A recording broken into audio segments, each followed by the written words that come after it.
This is Straight No Chaser Talk Radio. We're just getting started. Straight No Chaser Talk Radio. He's drinking that with no chaser.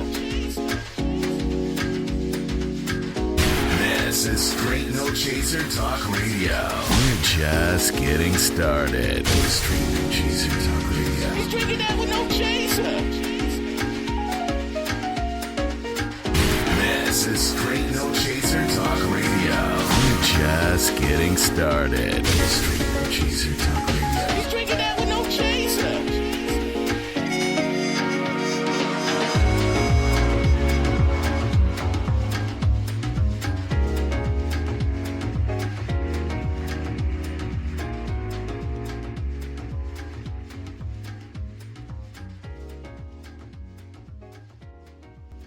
Welcome to Straight No Chaser, where we never dilute the issues, we only serve the hard stuff.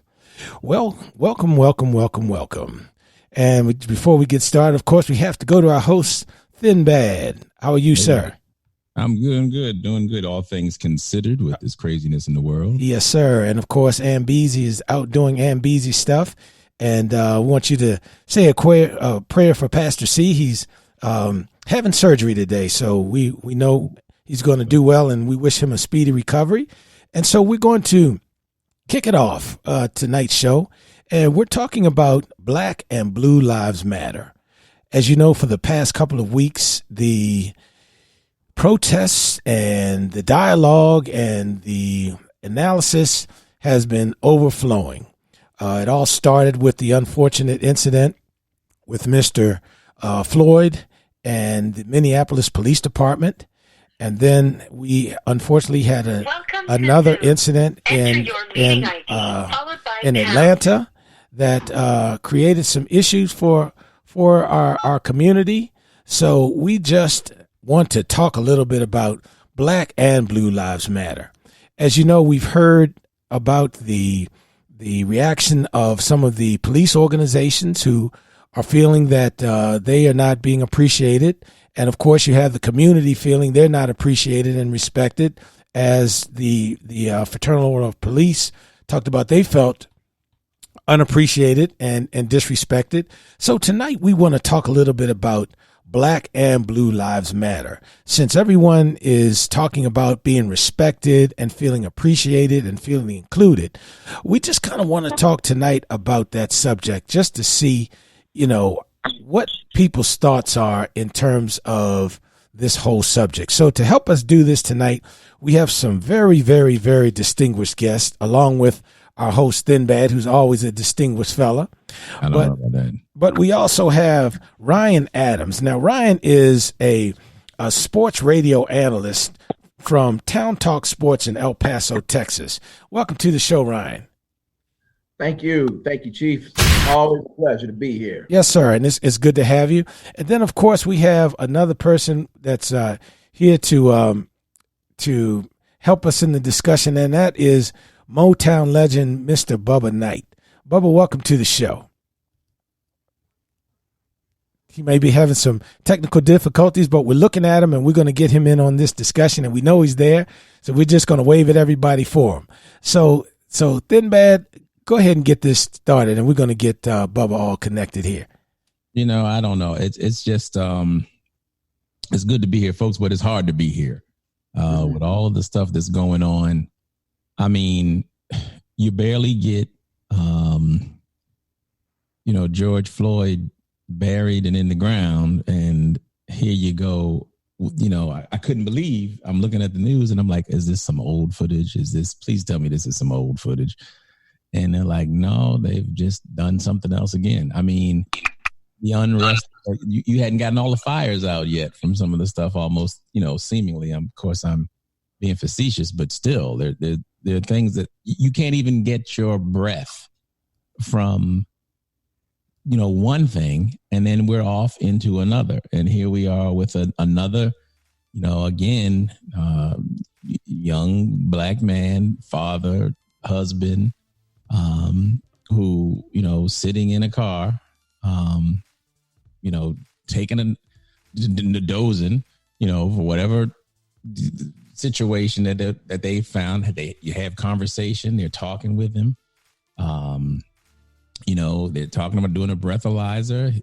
Seemingly have a decent conversation where things were going well. They were cordial. Didn't seem like the officers were saying anything out of the way. And, he certainly wasn't saying anything out of the way. And then all of a sudden it changes. You hear him ask them, well, you know what? I don't have to drive. I can walk. Let me walk home. They've frisked him. They've checked him. They know he doesn't have a weapon. They've done the breathalyzer. They got his driver's license. They had his car. He told him that he could walk to his sister's house. I guess he didn't have to drive. They could have arrested him anytime from that point on. They could have gone back in to Wendy's and gotten themselves a meal. The officers could, but something happened. Something ensued. Hello? He wrestles away, gets the taser. I don't know what happens, what leads up to it. I have sound. The taser, and then can you? It goes crazy. And so now he ends up dead with a taser. Now the officer, how can you be fearing for your life if the man's running away from you? He doesn't have a weapon of his own, and he doesn't have your weapon because you got your weapon. Sure. Drawn on him, and he ends up dead, and to add insult to injury, he gets shot and killed on his daughter's birthday. And then the officers, at one point I was trying to give the benefit of the doubt and say, you know what, maybe he panicked. But then when I looked at the video, I'm like, no, as much as I don't want to look at any more videos, because I really haven't gotten over the George Floyd video. And all the videos that I've seen, that one got me, I think, because I just couldn't believe what I was seeing. That I was actually watching someone take somebody's life. And then here this is. So I don't know what clearly things need to happen. I mean, we're seeing all of these other things happening across, the nation as we were talking about earlier before we went on. Some of the things make sense, and some of the things are like, I'm like, why are we talking about Aunt Jemima now? All these years later. But I don't know. I want to stop rambling and let Ryan. What do you got to say here at some of this stuff? I mean, I know this is burning on all of our minds. Well, I can certainly appreciate what some segments of corporate America have done in response to all of this. I've read about donations of large sums of money to quote unquote social justice organizations. We're not really sure where that money's going and whose hands it's going to land, but it's a very tense and uncertain time, but it's, this is a long time coming. It seems like every 50 years or so, the common enemy, and we know who that is, gets all in his feelings about us. We've always been America's problem, because that's what Malcolm X said. America's problem is us.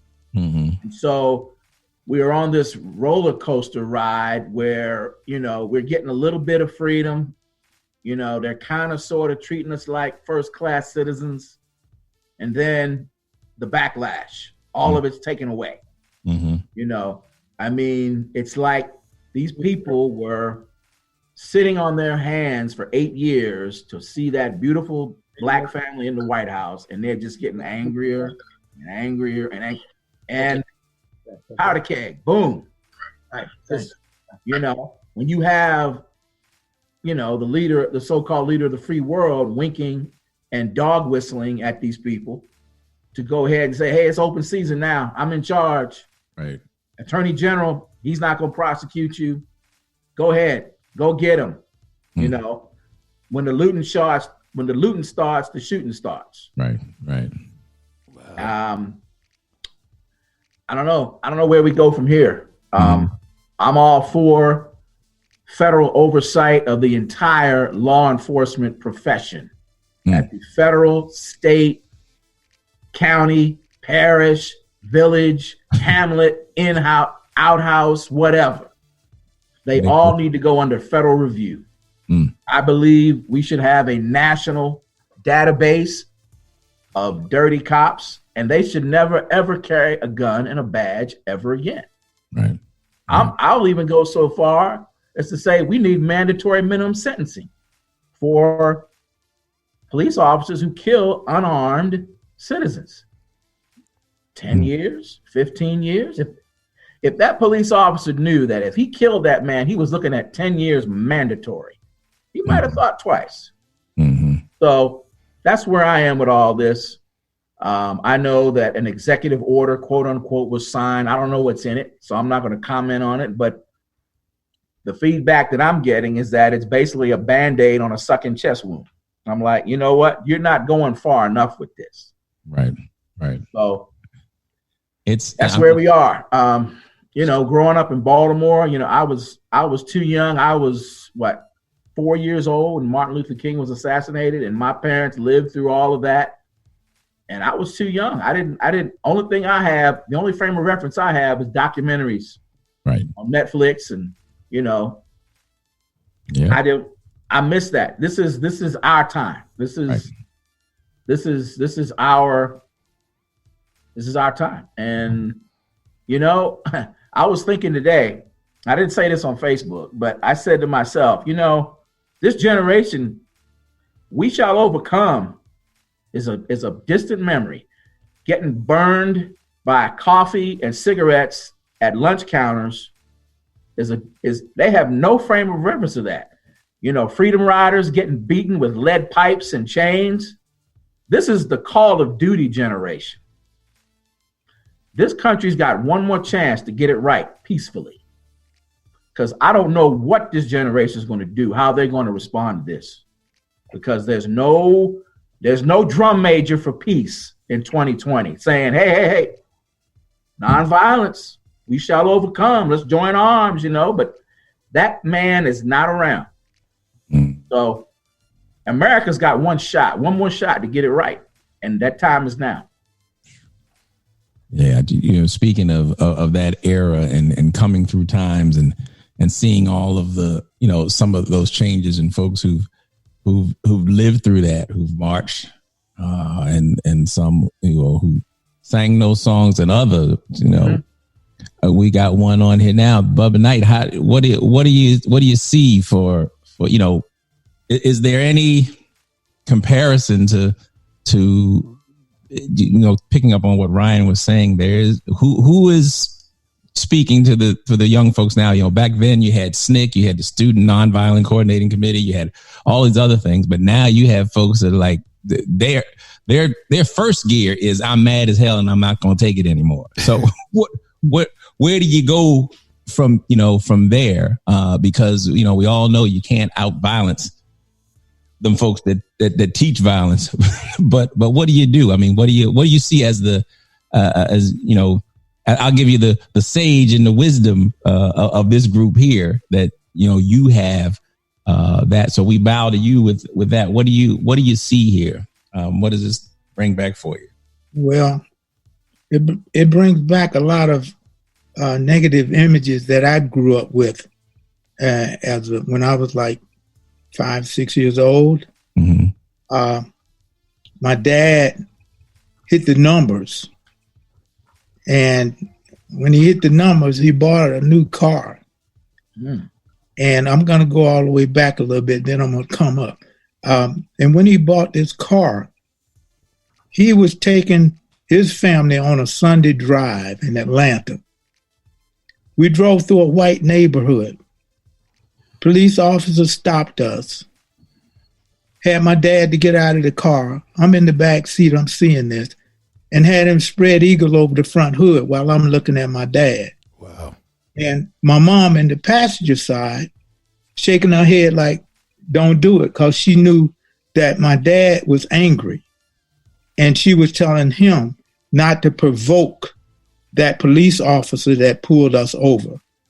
And I could hear the police officer, the only way that we got out of it without a situation is I heard the police officer say, nigga, I would run your ass in if I didn't have another call.